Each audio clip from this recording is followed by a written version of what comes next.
아마 오늘 우리 보직 교수님들 모임이 있는데 원래 아마 3시 반에 마치기로 했는데 아마 아직 덜 마친 것 같습니다. 그러나 예배 시작 시간이 됐기 때문에 주악에 맞춰 묵상 기도 드림으로 시작하겠습니다.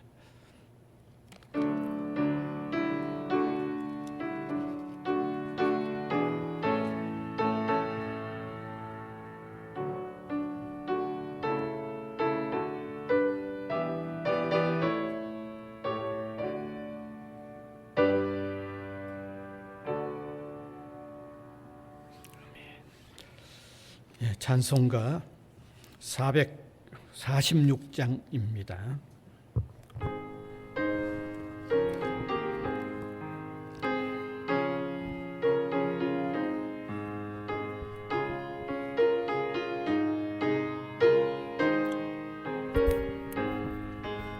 주 음성 외에는 참 기쁨 없도다.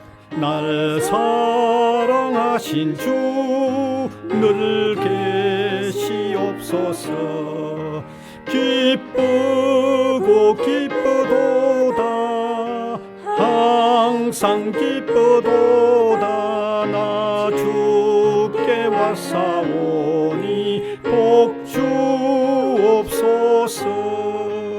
나 주께 왔으니 복 주시옵소서.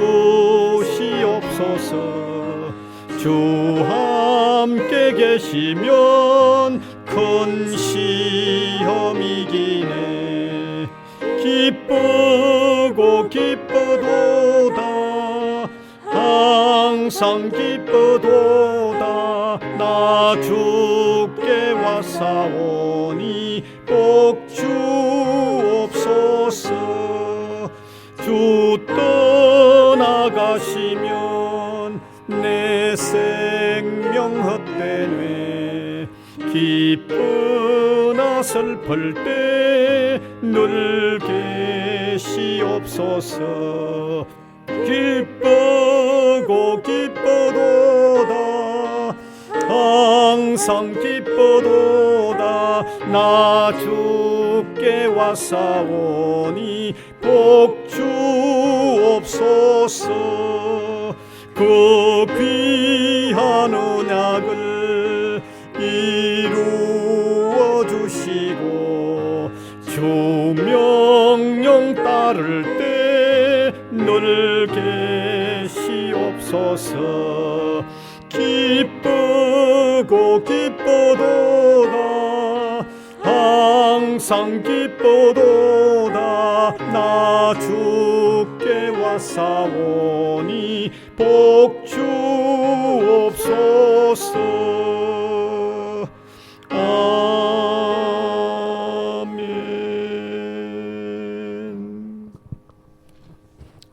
기도드리겠습니다.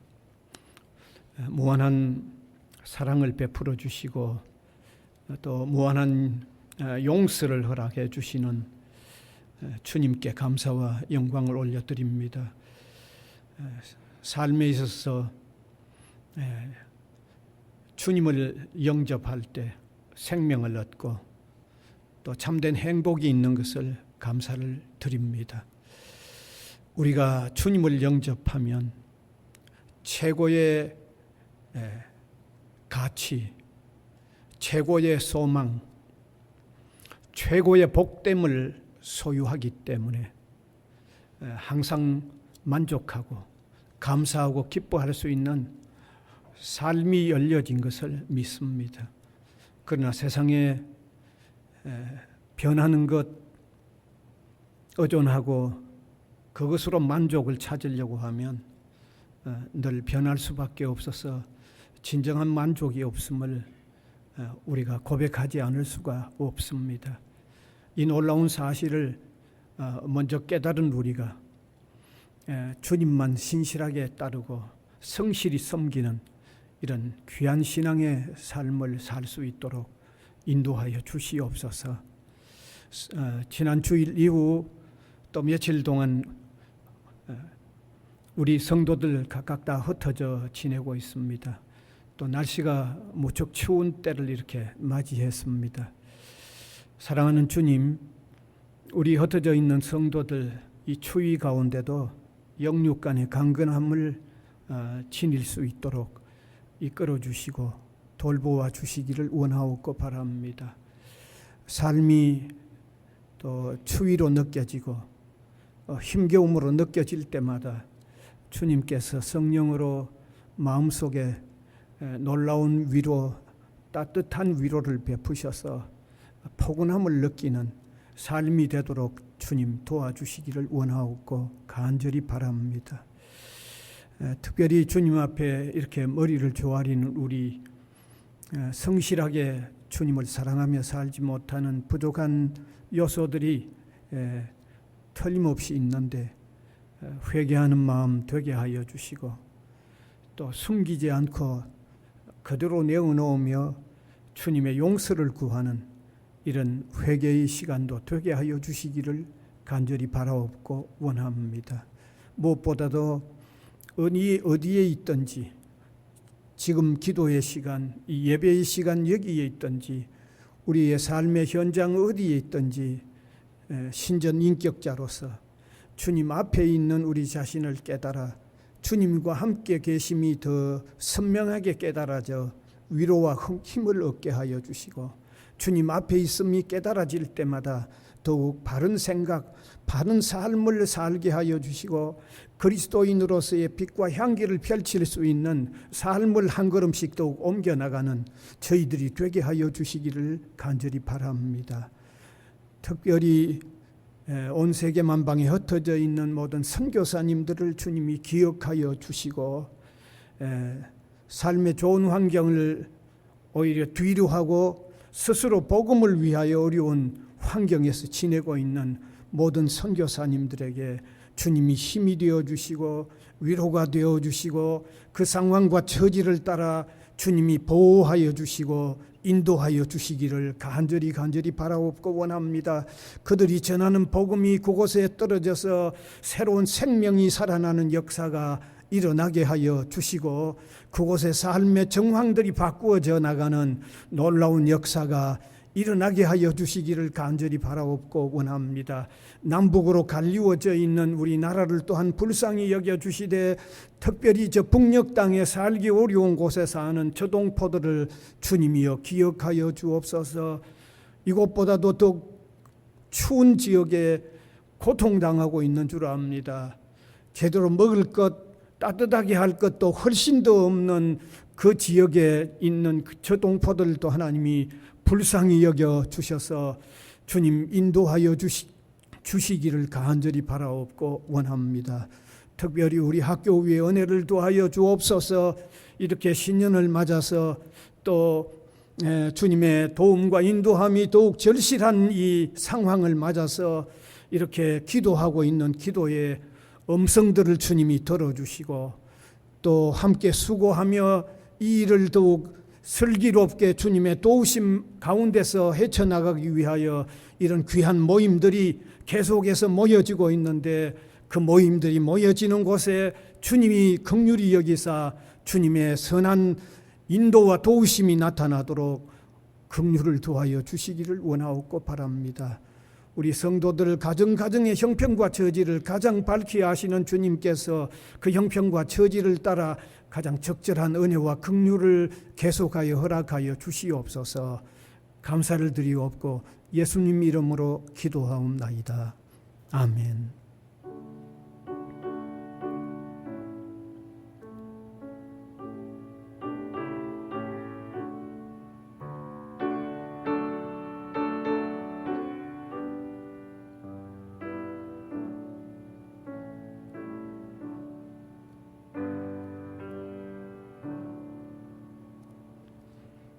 하나님의 말씀은 마가복음 8장 1절에서 10절입니다.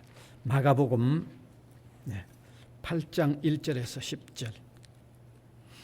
제가 한 절, 우리 회중이 한 절 교독해서 읽어 내려가겠습니다.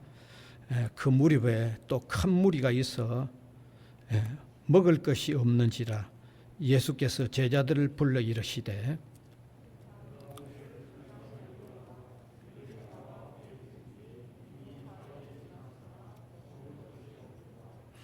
만일 내가 그들을 굶겨 집으로 보내면 길에서 기진하리라.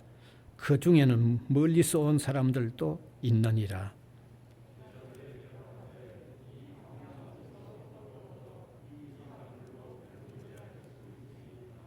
예수께서 물으시되 너희에게 떡 몇 개가 있느냐 이르시되 7 이로소이다 하거늘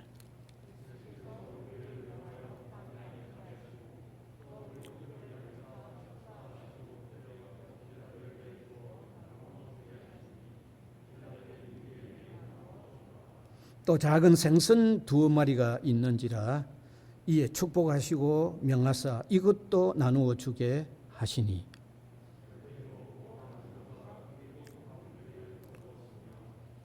사람은 약 4,000명이었더라. 예수께서 그들을 흩어 보내시고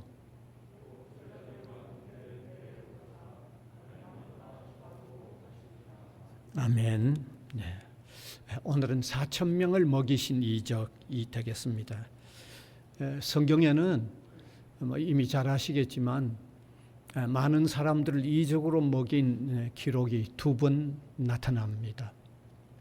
한 번은 보리떡 5개와 물고기 2마리로 5,000명을 먹이고 12광주리를 남겼던 일입니다. 그 다음에 2번째 다른 한 번은 오늘 읽은 이 내용입니다. 그래서 이 내용이 하도 비슷하다고 보니까 어떤 사람들은 한 번 있었던 일인데 막 기록을 그렇게 2번처럼 했다고 하는 그렇게 이해하는 사람들도 있습니다. 그런데 이 2 사건이 유사해 보이지만 동일한 사건은 아닙니다. 각각 다른 사건입니다. 이 사건이 각각 다른 사건이라는 것을 예수님이 직접 밝히고 있기 때문에 틀림없이 그 2 사건은 다 각각 다른 사건입니다. 제가 성경을 예수님이 이 2 사건은 한 사건이 아니고 각각 2 가지의 다른 사건이라는 것을 말씀하신 것을 증거로 보여드리겠습니다. 마태복음 16장 9절에서 10절에 보면 예수님이 직접 이것은 각각 다른 2 사건이라고 밝혀놓은 것이 있기 때문입니다. 성경 띄워주시면 좋겠습니다.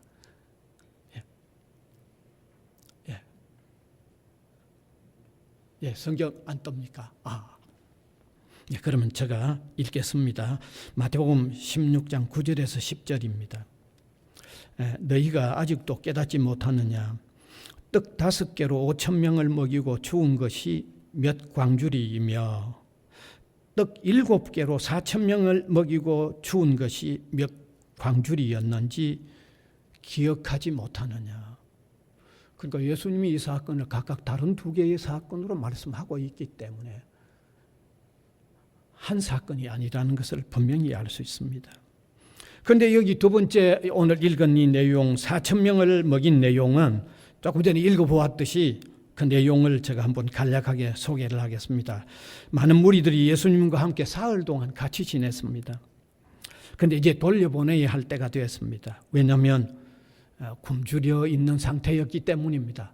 그런데 굶주려 있는 그 상태에 있는 그들을 그냥 돌려보낼 수는 없었습니다. 왜냐하면 굶주려 있는 그들을 돌려보내면 가는 길에 너무 허기져서 또 기진할 수도 있기 때문에 그냥 돌려보낼 수가 없었습니다. 또 오늘 여기 읽어보면 그들 가운데는 무리들 가운데는 먼 곳에서 와 있는 사람도 있다고 밝혀져 있기 때문입니다. 그런데 제자들은 예수님에게 거기 모여 있는 많은 이 무리를 이 광야에서는 어떻게 먹일 방법이 없다고 예수님에게 제안을 했습니다. 그런데 예수님은 그들에게 혹시 먹을 게 어떤 것 조금이라도 있는지 한번 알아보라고 했는데 결국 알아보니까 떡 7개와 물고기 2마리가 있었어요. 그리고 이 떡 7개와 물고기 2마리를 들고 예수님께서 감사의 기도를 드린 후에 제자들에게 주면서 이것 모여 있는 무리들에게 나누어 주라고 했는데, 나누어 주고 그리고 배불리 먹고 남은 조각을 거두어 드렸는데 7광주리가 됐다는 겁니다. 그러니까 앞에서 이보다 먼저 있었던 일은 떡 5개와 물고기 2마리로 5,000명을 먹이고 12광주리를 남겼는데, 오늘 여기 두 번째 일은 떡 7개와 물고기 2마리로 4,000명을 먹이고 7광주리를 남긴 두 번째 사건이죠.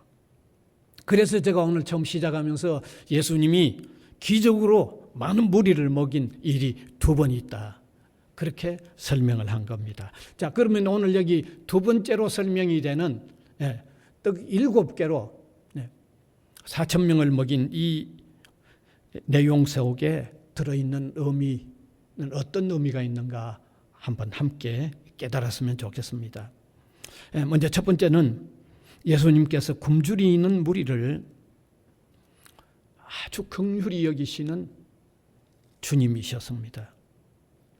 사실 여기 성경에 기록되어 있듯이 여기 모여왔던 무리들은 3일간 들판에서 예수님과 함께 지내면서 아마 먹지 못한 상태에 있었습니다. 오늘 본문 2절이 밝히고 있는데, 2절에 보면 내가 무리를 불쌍히 여기노라, 그들이 나와 함께 있은지 이미 사흘이 지났으니 먹을 것이 없도다. 2절에 분명히 사흘 동안 함께 있었고 먹지 못했다고 그렇게 되어 있습니다. 예수님이 광야에 오셔서 하나님의 말씀을 전하는 그 권세 있는 말씀에 한 3일 동안 아마 집중해서 예수님의 말씀을 듣느라고 먹을 것도 없지만 아무것도 먹지 못하고 지냈던 거죠. 그런데 사흘이 지나서 이제 이들을 돌려보내는데 굶주린 상태에 있는 그들을 그냥 돌려보낼 수 없었다는 겁니다. 아주 여기 기록에 자세하게 나와 있지 않습니다. 예를 들면 먹는 게 준비해 왔다가 한 하루 이틀 정도는 먹었는데 마지막 3일 날은 못 먹었는지, 아니면 처음부터 3일 동안 못 먹고 있었는지 세밀한 표현은 없는데 정황으로 보면 한 3일 동안 못 먹은 것 같아요. 본문 3절에 보면, 3절 띄워주시면, 만일 내가 그들을 굶겨 집으로 보내면 길에서 기진하리라.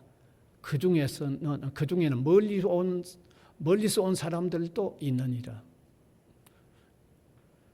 그러니까 한 3일 동안 제대로 먹지 못한 것 같아요. 준비해온 그 한 이틀 동안에는 먹고 하루 못 먹은 게 아니라 한 3일 동안 못 먹은 것 같습니다. 그래서 예수님은 그냥 돌려보내면 안 된다는 이 간절한 마음이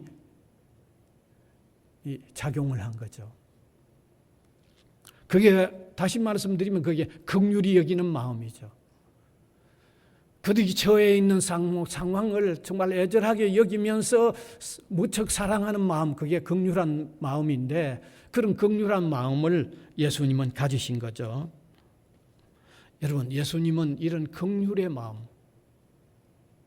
그 마음 때문에 어려움에 놓인 사람들에게 늘 고귀한 도움과 위로를 주시고 있는 겁니다. 긍휼의 마음 때문입니다. 긍휼의 마음 때문입니다. 예수님에게는 늘 이런 긍휼의 마음이 작용하고 있기 때문에 병중에서 고통하는 사람들을 그냥 지나치지 못하고 돌보아 주시고 고쳐주시고 위로하시는 거죠. 예수님은 바로 이러한 긍휼의 마음이 있기 때문에 어려움에 놓여 있는 사람들을 따뜻하게 대하여 주시고 도와주시는 것입니다. 예수님에게는 바로 이러한 긍휼의 마음이 있기 때문에 그 긍휼의 마음이 근본적으로 죄인들에게 향할 때 죄인들이 영원한 형벌에 놓여지는 것을 안타깝게 여기고 저들을 구원해야 하겠다고 하는 마음이 작용하여, 긍휼의 마음이 작용하여 십자가에서 우리 죄를 대신하여 돌아가시는 죽음을 죽으시는 일도 주님의 긍휼히 여기는 마음의 한 표현인 것입니다. 사랑하는 여러분, 지금도 주님은 우리를 향하여 긍휼한 마음을 가지고 우리를 동정하시고 우리를 위로하시고 우리의 처지에 도움을 주시기를 원하시는 주님이시라는 것을 오늘 이 본문으로 통하여 우리가 깨달아야 되는 거예요. 그거 깨닫게 하기 위하여 이걸 기록해 놓은 거예요. 그거 깨닫게 하기 위하여. 주님은 지금도 우리에게 긍휼한 마음을 가지시고 긍휼을 베풀어 주시기를 원하시는 것입니다. 그래서 그런 주님을 우리가 인정하고 그런 주님을 받아들여야 하는 것입니다.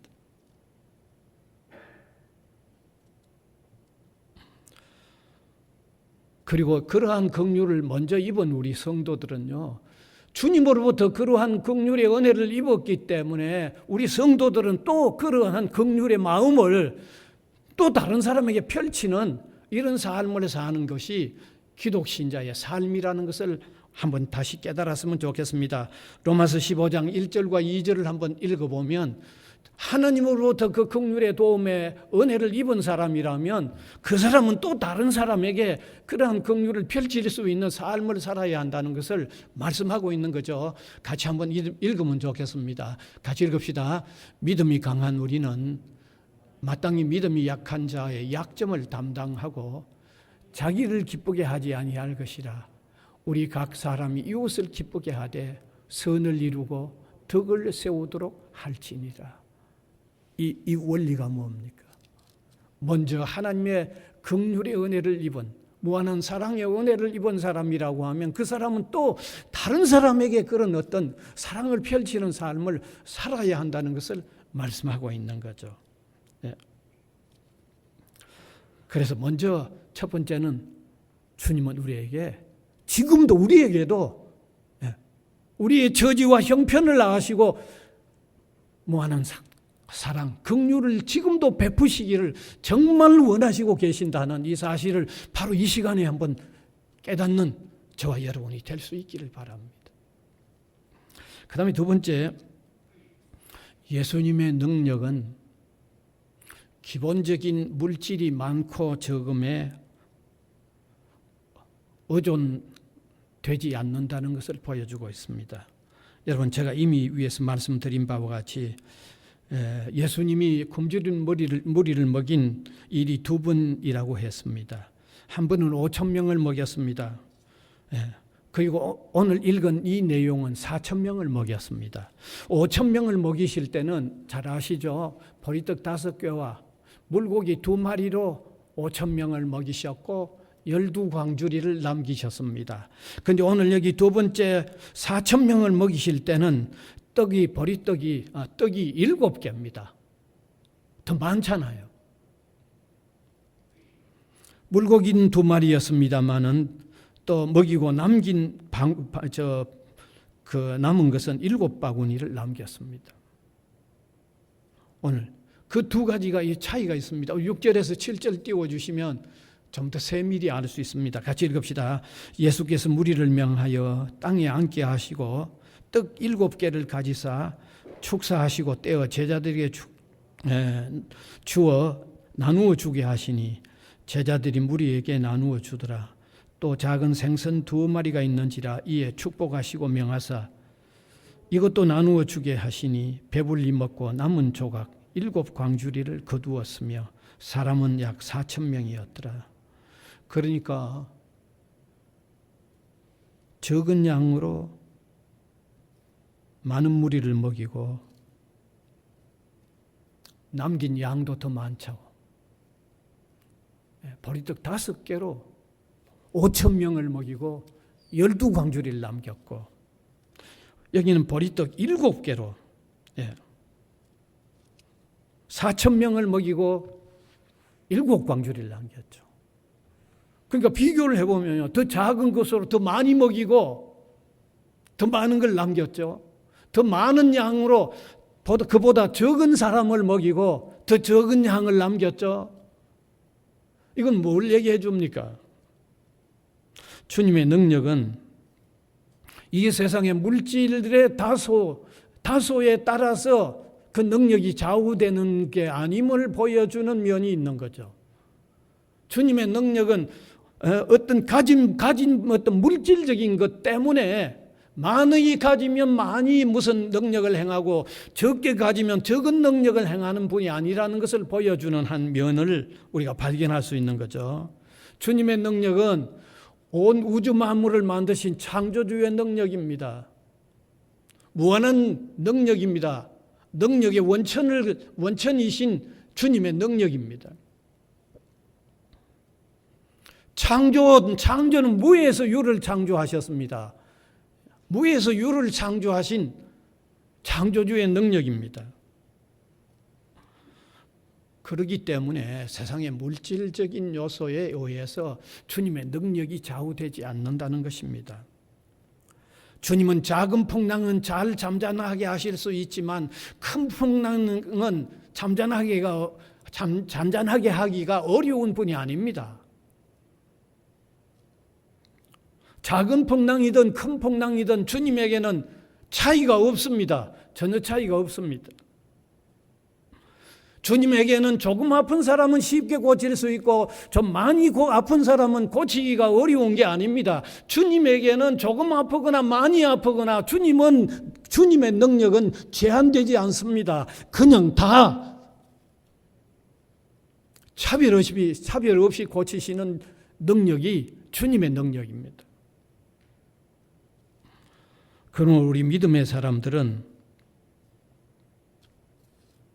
우리에게 있는 우리 공동체가 가지고 있는 어떤 큰 문제든지 작은 문제든지 주님은 다 해결하실 수 있다고 하는 이 믿음으로 우리가 주님께 기도하고 주님께 맡겨야 할 필요가 있다는 것을 오늘 이 두 번째 내용으로 통하여 한번 깊이 깨달았으면 좋겠습니다.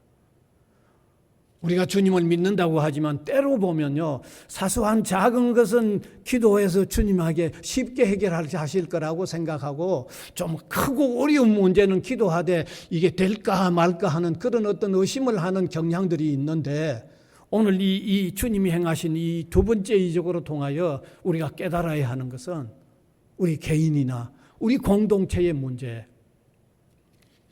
크고 작은 것 구분할 필요가 없습니다.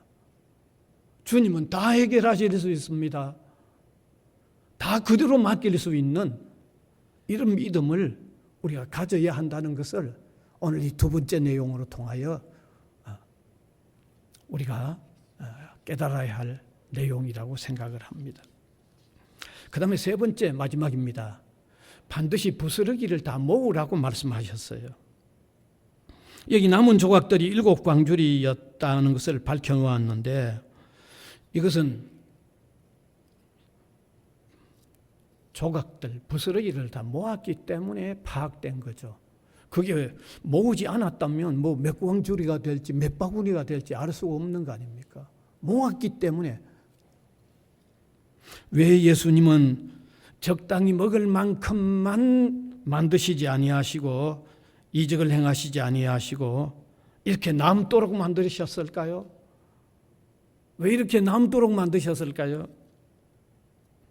이것은 주님으로부터 오는 은총의 풍성함을 보여주기 위한 거죠.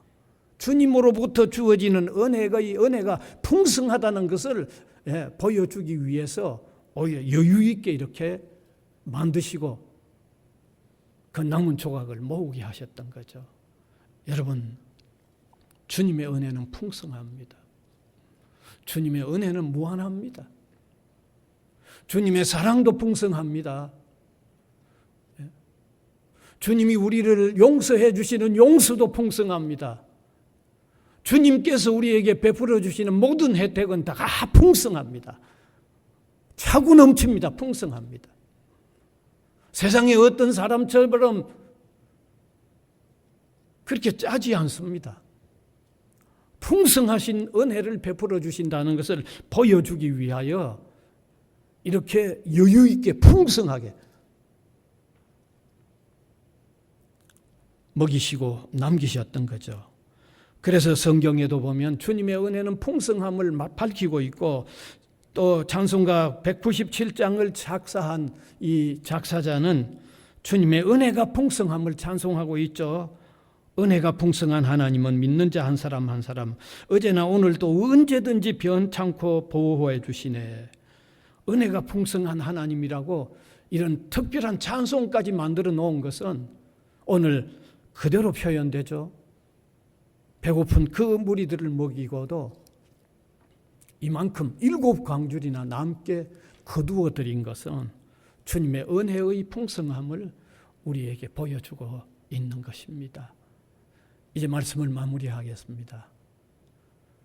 주님의 은혜는 풍성하다는 사실을 먼저 깨달으시고, 주님은 우리의 처지나 우리가 가지고 있는 어떤 물질의 어떤 상황에 따라서 많이 가지면 더 능력 있게 우리에게 베푸시고, 적게 가졌으면 덜 베푸시는 게 아니라 주님의 은혜는 무한한 능력의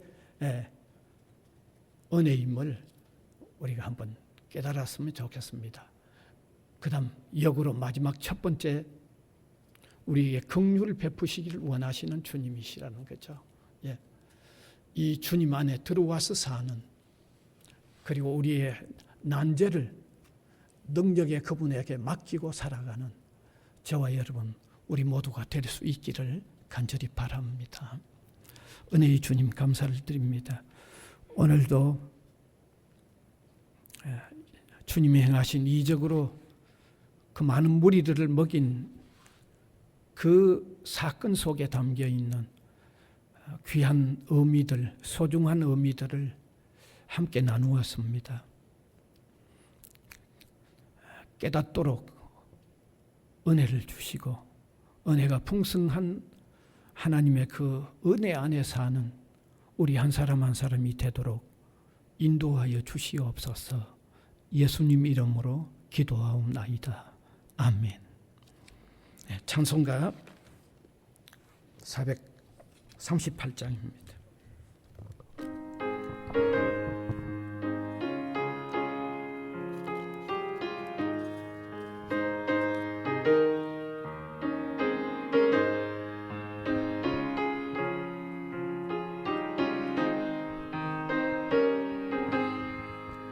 내 영혼이 온총 입어 중한 죄짐 벗고 보니 슬픔 많은 이 세상도 천국으로 화하도다.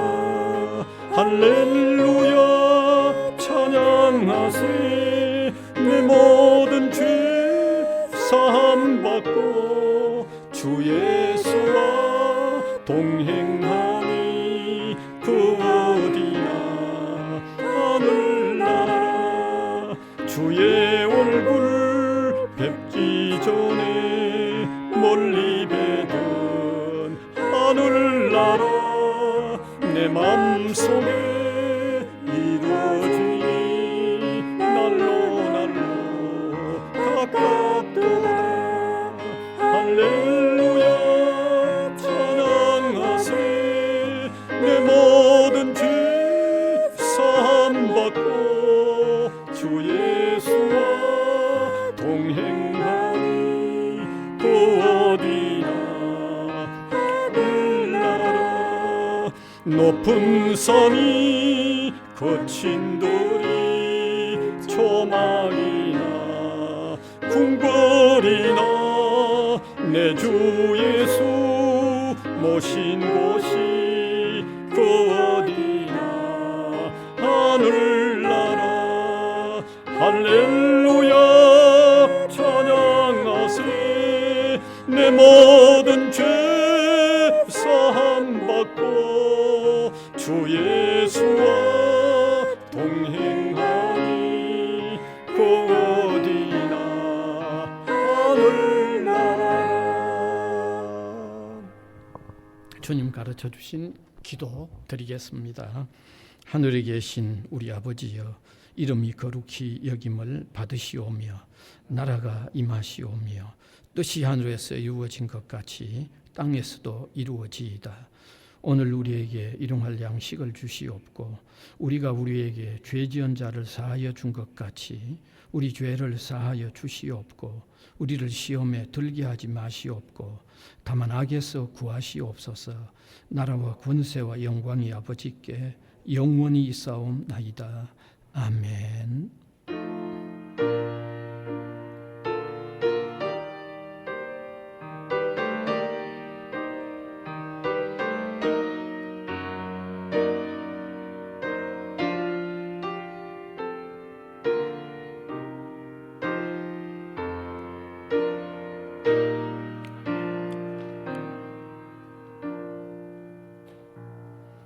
예배 마쳤습니다. 평안히 잘 가십시오.